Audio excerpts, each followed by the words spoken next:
Bismillahirrahmanirrahim. Assalamualaikum warahmatullahi wabarakatuh. Alhamdulillahirabbil alamin. Hamdan katsiran thayyiban barakan fi kama yuhibbu rabbuna wa yarda. Wa asyhadu an la ilaha illallah wahdahu la syarikalah wa asyhadu anna Muhammadan abduhu wa rasuluh. Allahumma shalli ala nabiyyina Muhammad wa ala alihi wa man tabi'ahum bi ihsan ila yaumiddin. Allahumma inna nas'aluka ilman nafi'a wa rizqan thayyiba wa amalan mutaqabbala. Puji syukur kita panjatkan pada Allah, selawat dan salam semoga tercurah pada Nabi besar, Nabi agung, Nabi kita Muhammad sallallahu alaihi wasallam. Baik, pada kesempatan pagi ini kita bersyukur pada Allah, kita kembali melanjutkan pembahasan panduan Ramadan kontemporer. Kali ini kita berada pada pertemuan ke-38 setelah kita selingi kemarin dengan 3 pertemuan pembahasan traveling, dengan beberapa pertemuan tentang pembahasan ibadah saat traveling, dan itu mudah-mudahan jadi bekal ilmu yang manfaat untuk kita semuanya yang sering bersafar atau melakukan traveling. Mungkin juga nanti di lain waktu kita akan mudik, itu bisa jadikan bekal ilmu. Kali ini kita masuk di bagian-bagian akhir dari buku ini. Kita sisa 2 bab, yaitu amalan keliru pada bulan Ramadan dan perpisahan dengan bulan Ramadan.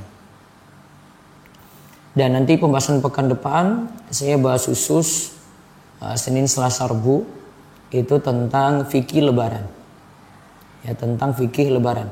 Mudah-mudahan sebelum hari Senin nantinya buku atau e-book, buku digitalnya itu sudah jadi dan bisa dimanfaatkan oleh kaum muslimin. Amalan keliru pada bulan Ramadan, menghususkan ziarah kubur menjelang Ramadan dan yang lainnya, ini jadi amalan keliru. Dan di sini ini tidak jadi pembatal, ya, tidak semuanya jadi pembatal. Di sini cuma menjelaskan mana amalan yang tepat, mana amalan yang tidak tepat. Ya, kalau kita lihat beberapa poin nantinya mungkin jarang kita ketahui kalau ini bermasalah begitu.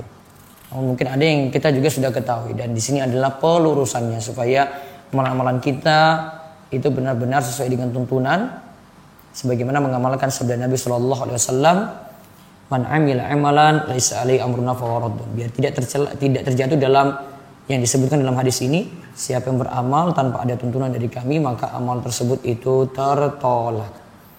Nah, di sini ada 10 amalan keliru pada bulan Ramadan. Baik, dilihat yang pertama. Mengkhususkan ziarah kubur menjelang Ramadan. Mengkhususkan ziarah kubur menjelang Ramadan. Ya, terus dilanjutannya. Tidaklah tepat ada yang meyakini bahwa menjelang bulan Ramadan adalah waktu utama untuk menziarahi kubur orang tua atau kerabat yang dikenal dengan nyadran. Kita boleh setiap saat melakukan ziarah kubur agar hati kita semakin lembut karena mengingat kematian. Jadi ziarah kubur tidak diusulkan pada waktu tertentu, tidak menjelang Ramadan, tidak saat Lebaran, itu tidak. Dan Nabi Shallallahu Alaihi Wasallam bersabda, "Zurul kubura fa innaha tuzakkirukumul akhirah." Lakukanlah ziarah kubur karena hal itu lebih mengingatkan kalian pada akhirat atau kematian. Ya, namun masalahnya adalah jika seseorang mengkhususkan ziarah kubur pada waktu tertentu dan meyakini bahwa menjelang Ramadan adalah waktu utama untuk nyadran atau nyekar. Ini sungguh suatu kekeliruan karena tidak ada dasar dari ajaran Islam yang menuntunkan hal ini. Nah, jadi kalau khususkan waktu ziarah kubur pada saat sebelum Ramadan atau saat Lebaran, nganggap lebih istimewa ziarah kubur saat itu, nah, ini jelas tidak ada tuntunan. Terus yang kedua, padusan, mandi besar atau keramasan menyambut Ramadan. Ini juga masih menyambut Ramadan. Ini amalan yang kelirunya. Dibaca. Tidaklah tepat amalan sebagian orang yang menyambut bulan Ramadan dengan mandi besar atau keramasan terlebih dahulu. Amalan seperti ini juga tidak ada tuntunannya sama sekali dari Nabi Shallallahu Alaihi Wasallam. Puasa pun tetap sah jika tidak lakukan keramasan. Ada masalah? Ya, baik. Jamaah yang ada di Zoom bisa beralih ke YouTube saja dulu karena ada masalah di Zoom meetingnya. Baik, kita lihat yang berikutnya, padusan, mandi besar atau keramasan menyambut Ramadan. Tidaklah tepat amalan sebagian orang yang menyambut bulan Ramadan dengan mandi besar atau keramasan terlebih dahulu. Amalan seperti ini juga tidak ada tuntunannya sama sekali dari Nabi Shallallahu Alaihi Wasallam. Puasa pun tetap sah jika tidak melakukan keramasan. Lebih parahnya lagi, mandi semacam ini yang dikenal dengan padusan, ada juga yang melakukannya campur baur laki-laki dan perempuan dalam satu tempat pemandian. Ya, jadi mereka melakukan ikhtilat. Jadi ada tadi ada lagi yang ajaran padusan atau mandi besar, keyakinan harus masuk Ramadan itu mandi besar terlebih dahulu. Padahal tidak ada sebab apa-apa, bukan sebab junub atau suci dari haid. Nah, seperti ini tidak ada tuntunan. Bahkan ada yang melakukan pelanggaran syariat, mandinya itu campur baur laki-laki perempuan. Terus ini sungguh merupakan kesalahan yang besar karena tidak mengindahkan aturan Islam. Bagaimana mungkin Ramadan disambut dengan perbuatan yang bisa mendatangkan murka Allah? Ya, terus yang ketiga, mendahului Ramadan dengan berpuasa 1 atau 2 hari sebelumnya. Nah, pemanasan sebelum masuk puasa Ramadan dengan dia berpuasa 1 atau 2 hari sebelumnya. Ya, Rasulullah Shallallahu Alaihi Wasallam bersabda, la yataqaddamanna ahadun asyhara bi yaumin wala yaumaini illa ahadun kana yasumu siyaman qablahu falyasumhu. Janganlah kalian mendahului Ramadan dengan berpuasa 1 atau 2 hari sebelumnya, kecuali bagi seorang yang terbiasa mengerjakan puasa pada hari tersebut, maka puasalah. Janganlah kalian mendahului Ramadan dengan berpuasa 1 atau 2 hari sebelumnya, kecuali bagi seorang yang terbiasa mengerjakan puasa pada hari tersebut, maka puasalah. Nah, terus pada hari tersebut juga dilarang untuk berpuasa karena hari tersebut adalah hari yang meragukan. Nah, ini juga dalam mazhab Syafi'i disebut sebagai hari yang meragukan.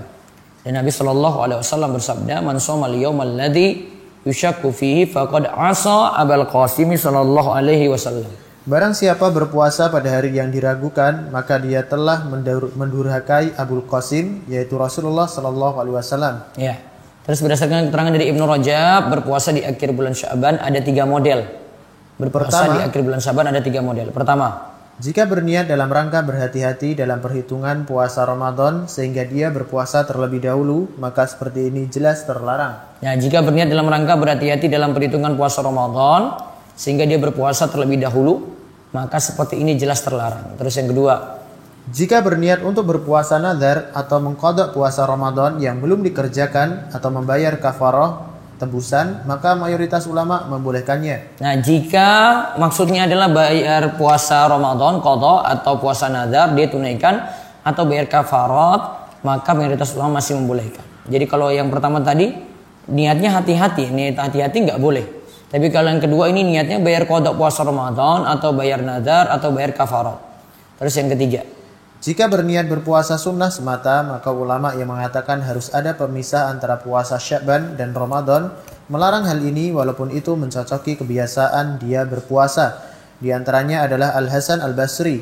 Namun yang tepat dilihat apakah puasa tersebut adalah puasa yang biasa dia lakukan ataukah tidak, sebagaimana makna tekstual dari hadis. Jadi, jika 1 atau 2 hari sebelum Ramadan adalah kebiasaan dia berpuasa seperti puasa Senin Kamis, maka seperti itu dibolehkan. Namun jika tidak, itulah yang terlarang. Pendapat ini ialah yang dipilih oleh Imam Syafi'i, Imam Ahmad, dan Al-Auza'i.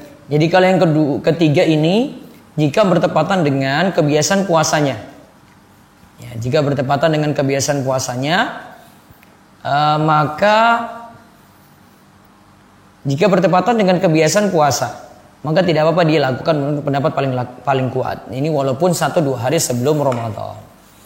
Terus yang keliru lagi yang keempat, melafazkan niat nawaitu shoma ghadin.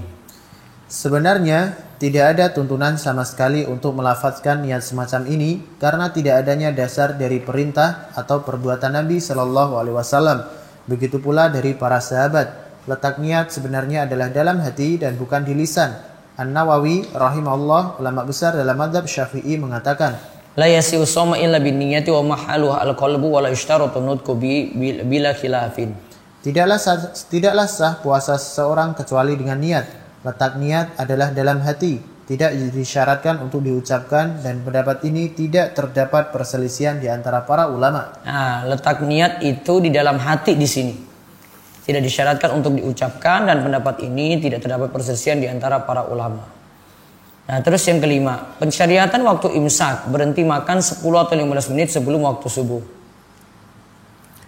Rasulullah SAW bersabda, maaf ini ya, kulu washrabu wala yahdiyannakumus sati'u al-mus'idu fakulu washrabu hatta ya'tarida lakumul ahmar. Makan dan minumlah. Janganlah kalian menjadi takut oleh pancaran sinar putih yang menjulang. Makan dan minumlah sehingga tampak lagi kalian warna merah. Nah, warna merah di sini maksudnya terbit fajar subuh. Hadis ini menjadi dalil. Hadis ini menjadi dalil bahwa waktu imsak menahan diri dari makan dan minum adalah sejak terbit fajar shadiq, yaitu ketika azan subuh dikumandangkan. Hadis ini menjadi dalil bahwa waktu imsak menahan diri dari makan dan minum adalah sejak terbit fajar shadiq, yaitu ketika azan subuh dikumandangkan. Dan bukanlah 10 menit sebelum azan subuh. Inilah yang sesuai dengan petunjuk Allah dan Rasulnya. Nah, apalagi kalau kita lihat praktek Nabi. Nabi itu mepet subuh baru beliau itu makan sahur. Dari Anas, dari Zaid bin Sabit, ia berkata, tasaharna ma'a Rasulillahi sallallahu alaihi wasallam, summa qumna ila sholati, qultu kam kana qadru ma bainahuma, qala 50 ayah. Kami pernah makan sahur bersama Nabi sallallahu alaihi wasallam, kemudian kami pun berdiri untuk menunaikan salat. Kemudian Anas bertanya pada Zaid, berapa lama jarak antara azan subuh dan sahur kalian? Zaid menjawab, sekitar membaca 50 ayat. Lihatlah, berapa lama jarak antara sahur dan azan? Apakah 1 jam? Jawabnya, tidak terlalu lama. Bahkan sangat dekat dengan waktu azan subuh, yaitu sekadar membaca 50 ayat Al-Quran sekitar 10 atau 15 menit. Nah, sekitar 10 atau 15 menit membaca 50 ayat Al-Quran antara makan sahur Nabi dengan waktu subuh itu tiba gitu. Waktu subuh itu dilaksanakan. Terus Syekh Abdul Aziz bin Baz pernah menjabat sebagai ketua Al-Lajnah Ad-Daimah dan juga mufti ya kerajaan Saudi Arabia. Pernah ditanya, beberapa organisasi dan yayasan membagi-bagikan jadwal imsakiyah di bulan Ramadan yang penuh berkah ini.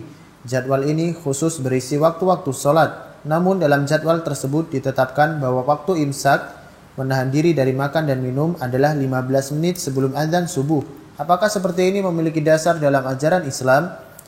Syekh rahimahullah menjawab, saya tidak mengetahui adanya dalil tentang penetapan waktu imsak 15 menit sebelum azan subuh.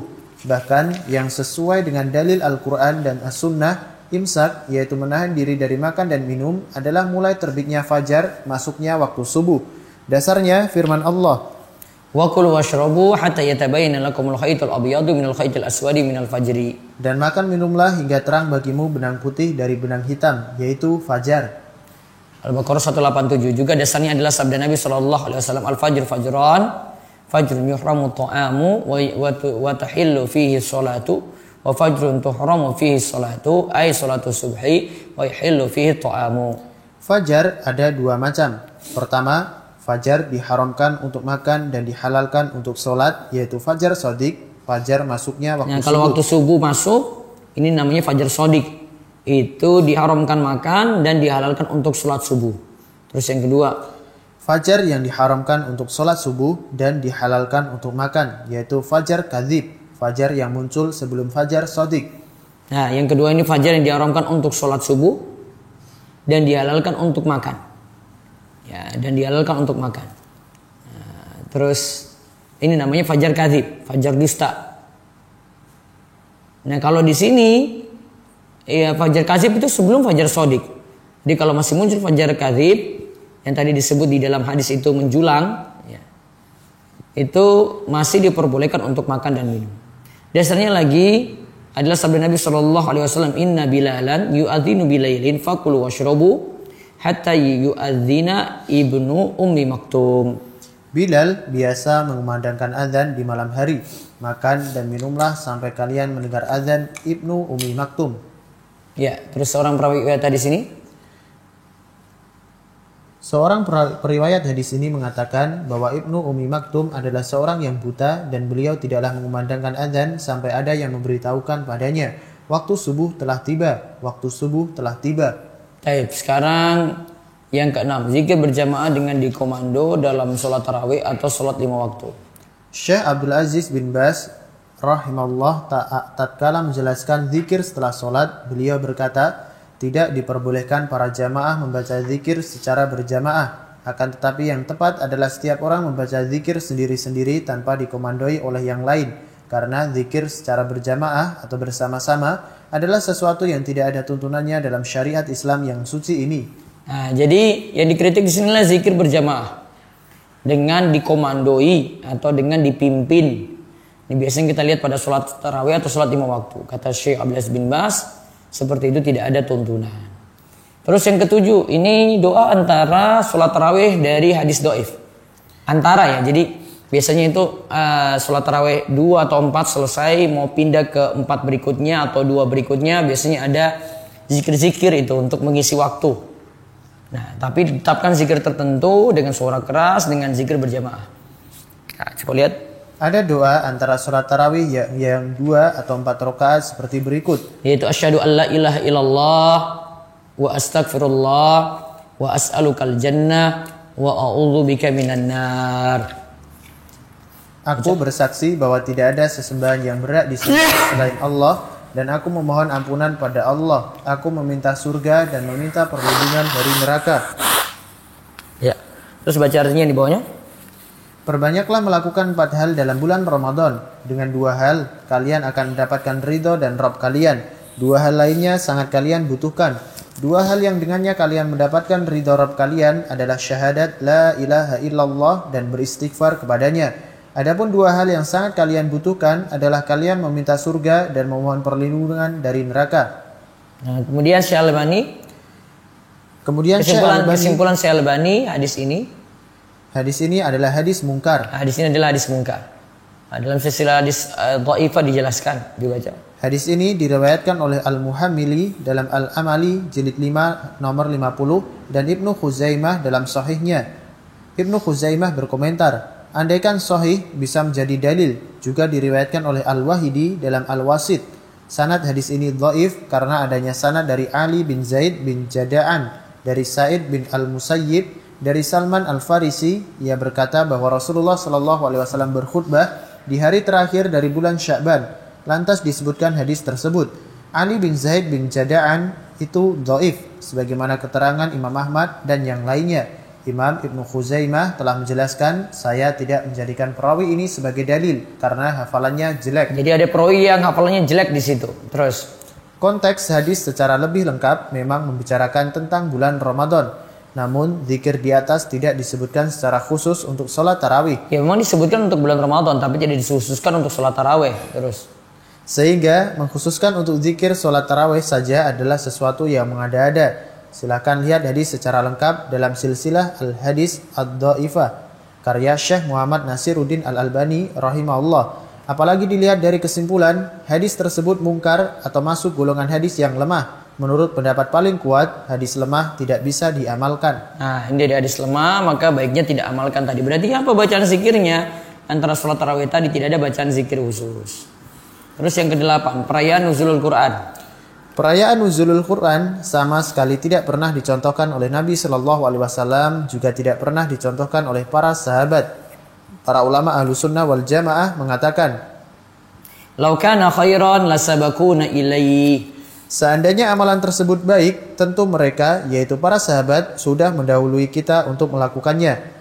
Inilah perkataan para ulama pada setiap amalan atau perbuatan yang tidak pernah dilakukan oleh para sahabat. Mereka menggolongkan perbuatan semacam ini sebagai bid'ah, karena para sahabat tidaklah melihat suatu kebaikan kecuali mereka akan segera melakukannya. Nah, kalau memperingati turunnya Al-Quran itu baik, tentu dilakukan oleh para sahabat. Terus yang ke-9, banyak tidur ketika berpuasa. Banyak tidur. Namun di sini tentu saja tidur yang nantinya melaikan dari ibadah atau menghabiskan waktu untuk tidur saja. Nah, bisa dilihat. Sebagian orang termotivasi dengan hadis berikut untuk banyak tidur di bulan Ramadan.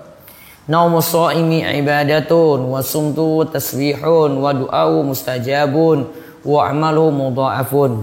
Tidurnya orang yang berpuasa adalah ibadah, diamnya adalah tasbih, doanya adalah doa yang mustajab. Pahala amalannya pun akan dilipat gandakan. Ya.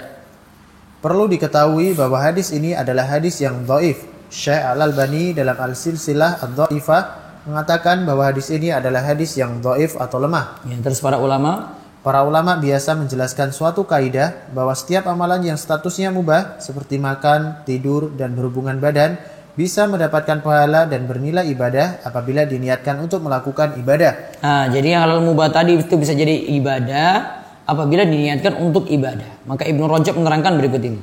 Jika makan dan minum diniatkan untuk menguatkan badan agar kuat ketika melaksanakan sholat dan berpuasa, maka seperti inilah yang akan bernilai ibadah, bernilai pahala. Sebagaimana pula apabila seorang berniat dengan tidurnya di malam dan siang harinya agar kuat dalam beramal, maka tidur seperti ini bernilai ibadah.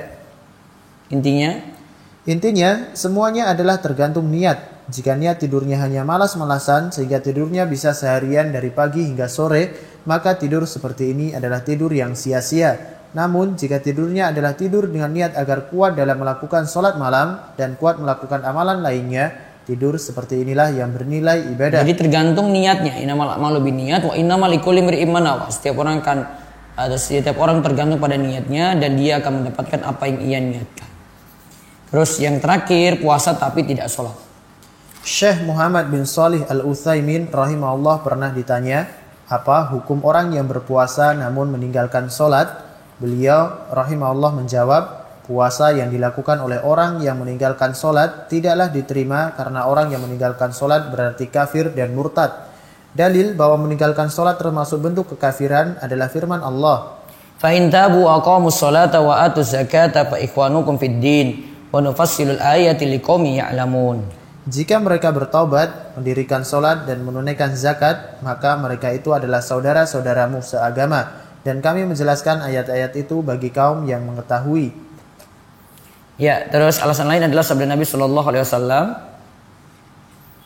yaitu baina rajuli wa baina syirki wal kufri tarkus shalah. Pembatas antara seorang muslim dengan kesyirikan dan kekafiran adalah meninggalkan sholat. Ya, terus Rasulullah SAW juga bersabda, al-ahdu alladzi bainana wa bainahum as-shalah, faman taraka faqad kafar. Perjanjian antara kami dan mereka orang kafir adalah mengenai sholat. Barang siapa meninggalkannya, maka dia telah kafir. Ya. Pendapat yang mengatakan bahwa meninggalkan sholat merupakan suatu kekafiran adalah pendapat mayoritas sahabat Nabi, bahkan dapat dikatakan pendapat tersebut termasuk ijma atau kesepakatan para sahabat. Nah, pendapat yang mengatakan bahwa meninggalkan sholat merupakan suatu kafiran adalah pendapat mayoritas sahabat. Coba lihat perkataan dari Abdullah bin Syakik, seorang tabi'in yang sudah masyhur. Dia mengatakan tentang pendapat para sahabat berikut ini. Para sahabat Nabi Shallallahu Alaihi Wasallam tidaklah pernah menganggap suatu amalan yang apabila seorang meninggalkannya akan menyebabkan dia kafir selain perkara sholat. Oleh karena itu, apabila seseorang berpuasa namun dia meninggalkan sholat, puasa yang dia lakukan tidaklah sah atau tidak diterima. Amalan puasa yang dia lakukan tidaklah bermanfaat pada hari kiamat nanti. Terus kami katakan, sholatlah kemudian tunaikanlah puasa. Ya, Adapun jika engkau puasa namun tidak sholat, amalan puasamu akan tertolak karena orang kafir, sebab meninggalkan sholat tidak diterima ibadah darinya. Amalan keliru lainnya dan penjelasan secara lebih detail telah kami bahas dalam bab-bab sebelumnya. Baik. Sekarang kita nanti tentang perpisahan dengan bulan Ramadan, insya Allah di Sabtu pagi. Sekaligus bahas terakhir ya. Nanti hari Senin, Selasa, Rabu, insya Allah dengan pembahasan fikih Lebaran. Nanti dalam bentuk e-book nanti kami sebarin. Baik, kita lanjut di tanya jawab. Nah, izin tanya dari Eka Setiawati. Ustadz, saya bayar zakat mal untuk Ustadz pengajar bahasa Arab. Tapi pembayaran untuk guru nanti bulan Juli sudah sampai dengan Desember. Apakah boleh? Ini tergantung ya, pengajar bahasa Arab termasuk. Ada dua kemungkinan, dia bisa dimasukin dalam golongan penerima zakat ya. Bisa jadi dia orang miskin. Ya, dia masuk dalam kategori miskin. Miskin dari sisi kebutuhan pokoknya tidak bisa terpenuhi semuanya gitu. Walaupun cuma satu kebutuhan pokok, maka dia bisa menerima zakat. Kemungkinan yang kedua, dia bisa masuk fisabilillah, karena fisabilillah itu kan artinya jihad di jalan Allah ya. Kalau ini bisa bermakna dua jihad itu, ada jihad dengan ilmu, ada jihad dengan perang gitu. Tapi lebih mendekati di sini perang. Maka kalau paling aman dia tinjau saja, lihat yang guru ngaji ini miskin ataukah tidak. Nah barulah diberi. Karena ada guru ngaji juga yang kaya gitu. Nah, itu yang nanti perlu jadi tinjauan. Wallahu a'lam.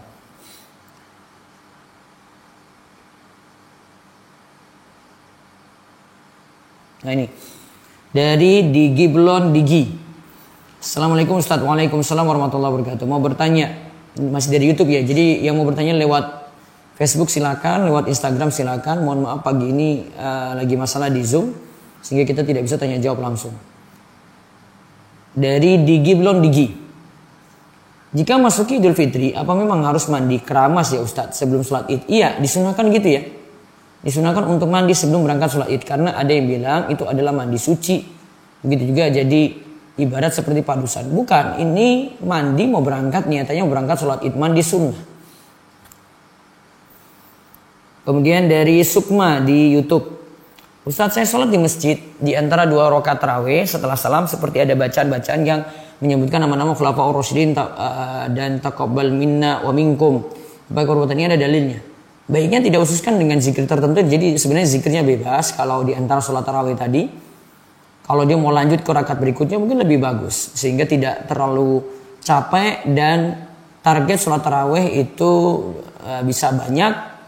Dan lebih orang itu semangat untuk sholat tarawih. Daripada nanti zikirnya itu lama-lama, suaranya keras-keras. Dan ketika itu orang-orang jadi malas ya untuk sholat tarawih lagi karena sudah capek ketika zikirnya.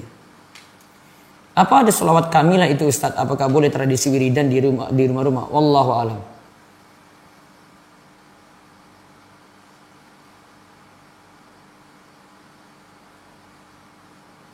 Dari Fitri Putri. Ustadz bolehkah menabung dalam bentuk menyimpan emas dibanding menabung di bank? Karena nilai emas yang tetap tidak turun jika dijual lagi. Boleh saja. Yang penting syarat untuk beli emasnya itu diingat. Harus iya dan biyadin. Tidak boleh ada yang tertunda. Uangnya ada, emasnya ada. Ada pertanyaan di luar tema. Apakah zakat emas dipakai yang belum dizakatkan 2 tahun lalu? Dihitung 2 tahun atau hanya 1 tahun saja untuk pengeluarannya nanti? Kalau mau hitung di sini, kalau memang sudah mencapai nisab, ya maka kena zakat. Kalau 2 tahun sudah mencapai nisab, ya berarti kena zakat 2 kali. Dari Bayu Indarto 90. Assalamualaikum warahmatullahi wabarakatuh. Waalaikumsalam warahmatullahi wabarakatuh. Ustaz kemarin pembahasan safar. Jika kita jamak di tujuan, itu jamak saja atau sekalian sama qashar? Tergantung. Ketika di tempat tujuan itu memang masih mukim atau sudah safar. Kalau disebut mukim itu mau niatan tinggal situ lebih daripada 4 hari. Tapi kalau itu sudah niatan mukim ya, maka sejak awal tidak qashar lagi. Kalau jamak mungkin masih bisa karena mungkin dia belum kerjakan sholat sampai di tempat tujuan dia mau kerjakan sholat untuk jamak takhir gitu. Sedangkan kalau untuk orang yang memang niatannya itu tinggal situ 4 hari atau kurang, maka berarti dia itu musafir. Dia musafir tapi musafir mampir. Maka ketika itu dia masih boleh jamak dengan qashar. Dari Rena Dwi Lesia. Assalamualaikum Ustaz. Waalaikumsalam warahmatullahi wabarakatuh. Izin bertanya. Kalau saat transaksi jual beli lalu terdengar azan sholat isya, apakah sah jual belinya? Azan sholat isya, apakah sah jual belinya? Kalau ini masih sah ya. Yang masalah itu kalau sholat Jumat. Terus dari Muhammad Panji Surya Wiguna. Cara membayar zakat emas dan mata uang, apakah mengkonversi mata uang ke emas? Baiknya zakat emas dibayar sendiri. Zakat mata uang dibayar sendiri. Itu lebih aman ya. Karena bisa jadi emasnya ini haulnya sendiri, mata uang ini haulnya sendiri. Jadi tidak digabung. Dari Reza, dia tanya, jika kita berniat untuk beriktikaf dari malam hingga terbit fajar, namun pada perjalanannya kita membatalkan iktikaf kita sebelum fajar, dibolehkan dan tidak masalah. Masih dari Reza, namun dalam iktikaf sebelumnya kita sudah isi dengan amalan ibadah seperti sholat, zikir dan lain, apakah ibadah kita yang kita kerjakan saat iktikaf itu juga jadi batal? Tidak. Ibadahnya yang tadi yang sudah dilakukan tidak batal. Dan tidak mendapatkan pahala, dia dapat pahala sesuai dengan amalan yang sudah dikerjakan tadi. Ustadz jika wanita haid, ini dari Anis bin Nifa ya. Ustadz jika wanita haid, bagaimana untuk mendapatkan amalan ibadah di bulan puasa? Dan tata cara saat nanti sholat Idul Fitri untuk wanita yang haid. Nah, untuk mendapatkan amalan ibadah di bulan puasa. Wanita haid ya, yang dia tidak boleh saja dia tidak lakukan. Seperti menyentuh mushaf Al-Quran berarti membaca masih boleh. Sholat tidak boleh, berarti nanti ganti dengan zikir dan doa. Puasa tidak boleh. Ya berarti bisa ganti dengan sedekah gitu. Amal-amalan yang masih boleh dilakukan. Apa hukumnya sholat di belakang imam yang bid'ah? Apa langsung hentikan sholat dan langsung tinggalkan masjid? Ini tergantung dulu. Ini tidak sekeras ini ya kita menilai itu bid'ah sampai keluar dari masjid tersebut, tidak juga. Nanti tentang tadi cara sholat wanita haid saya akan jelaskan di tulisan saya fikih lebaran ya, insya Allah. Doa malam Lailatul Qadar itu apa ya Ustaz zikirnya? Allahumma innaka afuwun tuhibbul afwa fa'fu anni. Allahumma innaka afuwun tuhibbul afwa fa'fu anni. Sebagaimana dalam hadis Aisyah. Ntar saya baca lagi yang di Facebook ya. Ini. Ustaz, berapakah jumlah uang dan emas yang harus dikeluarkan zakat? Nanti uang sendiri ya, nisabnya kalau sudah mencapai emas dulu ya. Emas itu sendiri nanti nisabnya kalau sudah mencapai emas itu 20 dinar sama dengan 85 gram.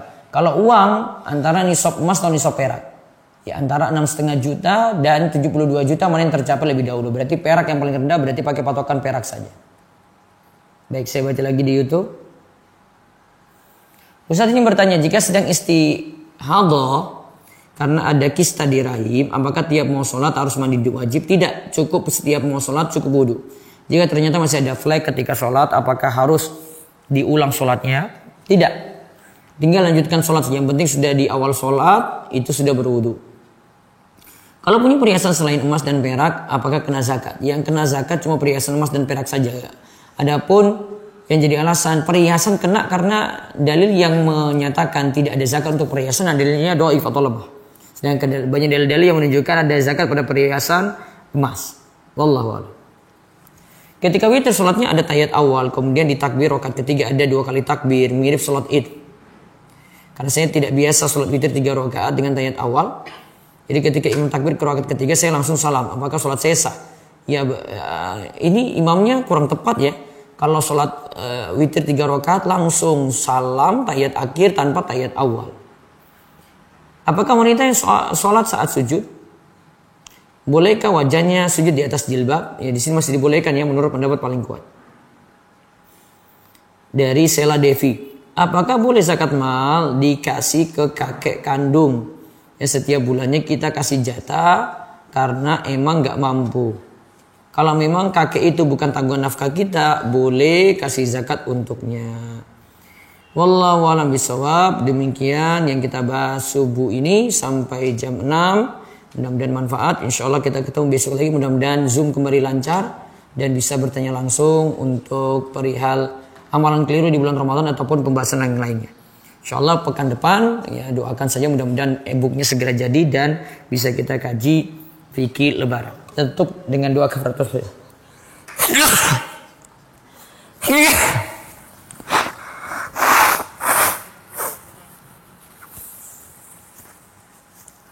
Kita tutup dengan doa kafaratul majelis. Subhanakallahumma bihamdika asyhadu an la ilaha illa anta astaghfiruka wa atubu ilaik. Assalamualaikum warahmatullahi wabarakatuh.